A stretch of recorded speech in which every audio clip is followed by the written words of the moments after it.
एक समय था जब मोबाइल शब्द सुनते ही दिमाग में सिर्फ एक नाम गूंजता था, नोकिया। जेब में मोबाइल होना अमीरी की नहीं, नोकिया होने की पहचान था। गिर जाए तो फर्श टूट जाए लेकिन फोन चलता रहे, ये मजाक नहीं, नोकिया की सच्चाई थी। 1998 से लेकर 2006 तक नोकिया दुनिया की नंबर 1 मोबाइल कंपनी थी। पूरी दुनिया के 40% मोबाइल नोकिया के होते थे। कंपनी का मार्केट वैल्यू कई देशों की जीडीपी से ज्यादा था। लेकिन फिर सवाल उठता है, इतनी बड़ी, इतनी मजबूत, इतनी अनुभवी कंपनी अचानक बर्बाद कैसे हो गई? क्या वाकई नोकिया ने कोई गलती नहीं की थी, या गलती करने के बाद भी उसे पहचानने से इनकार कर दिया गया? इस कहानी की जड़ें हमें 2007 में ले जाती हैं। यही वो साल था जब स्टीव जॉब्स ने एक स्टेज पर खड़े होकर कहा, today Apple is going to reinvent the phone. और उसी दिन आईफोन दुनिया के सामने आया। उस वक्त नोकिया के दफ्तरों में लोग हंस रहे थे। टच स्क्रीन, बिना कीपैड, बैटरी कितनी चलेगी, गिरा तो टूट जाएगा। नोकिया को लगा कि फिजिकल कीबोर्ड वाले फोन ज्यादा चलेंगे, जबकि ग्राहक टच स्क्रीन की ओर बढ़ रहे थे। यही पहली और सबसे घातक भूल थी, कंपटीशन को कम आंकना।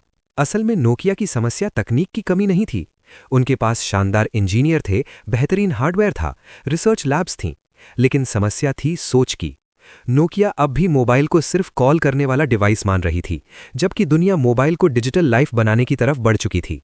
आईफोन और बाद में एंड्रॉयड ने मोबाइल को camera, internet, apps, social media और एंटरटेनमेंट का सेंटर बना दिया। नोकिया वही अटकी रह गई जहां से उसने शुरुआत की थी। दूसरी बड़ी गलती थी सिम्बियन ऑपरेटिंग सिस्टम। नोकिया इसी पर अड़ी रही। सिम्बियन पुराना था, जटिल था और डेवलपर्स के लिए सिरदर्द। कंपनी ने एंड्रॉयड को अपनाने से इनकार कर दिया, जबकि ये एक मुफ्त और शक्तिशाली प्लेटफॉर्म था जिससे वे प्रतिस्पर्धा से बाहर हो गए। कंपनी के अंदर के इंजीनियर बार बार चेतावनी दे रहे थे कि सिम्बियन भविष्य नहीं है, लेकिन टॉप मैनेजमेंट को डर था, अगर सिम्बियन छोड़ा तो हमारी पहचान खत्म हो जाएगी। यहीं से नोकिया की तीसरी गलती शुरू होती है, चेंज का डर। नोकिया ग्राहकों की बदलती प्राथमिकताओं जैसे कैमरा, इंटरनेट, ऐप्स को नहीं समझ पाए और पुराने मार्केटिंग तरीकों पर टिके रहे। नोकिया के अंदर का माहौल भी किसी धीमे जहर की तरह काम कर रहा था। वहां सच्चाई बोलने से ज्यादा सीनियर को खुश रखने की संस्कृति बन चुकी थी। जो इंजीनियर सच्ची बात करता उसे नेगेटिव समझा जाता, जो हां में हां मिलाता वही आगे बढ़ता। ऐसे माहौल में इनोवेशन मरने लगता है। ऊपर बैठे लोग ये मानने लगे थे कि हम गलत हो ही नहीं सकते। यही अहंकार हर बड़ी कंपनी का सबसे बड़ा दुश्मन होता है। फिर आया 2010। नोकिया की हालत बिगड़ने लगी थी, मार्केट शेयर गिर रहा था। तब कंपनी ने एक बड़ा फैसला लिया, माइक्रोसॉफ्ट के साथ हाथ मिलाना और विंडोज फोन अपनाना। बाहर से देखने पर यह समझदारी लगती है, लेकिन असल में यह नोकिया की चौथी बड़ी भूल थी। विंडोज फोन न तो एंड्रॉयड जैसा ओपन था, न आईओएस जैसा स्टेबल। ऐप्स की भारी कमी थी, डेवलपर्स को इसमें कोई दिलचस्पी नहीं थी।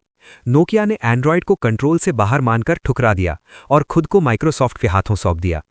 सबसे दर्दनाक पल 2011 में आया, जब नोकिया के सीईओ स्टीफन एलॉप ने अपने कर्मचारियों को एक मेल लिखा जिसे आज बर्निंग प्लेटफॉर्म मेमो कहा जाता है। उन्होंने कहा, हम जलते हुए प्लेटफॉर्म पर खड़े हैं, हमें कूदना होगा। लेकिन यह कूद सही दिशा में नहीं थी। नोकिया ने अपनी ही जड़ों को काट दिया। सिम्बियन को अचानक मार दिया गया, मीगो जैसे प्रोजेक्ट अधूरे छोड़ दिए गए और पूरी उम्मीद विंडोज फोन पर डाल दी गई जो कभी उड़ान ही नहीं भर पाया। 2013 में वही हुआ जिसकी किसी ने कल्पना नहीं की थी।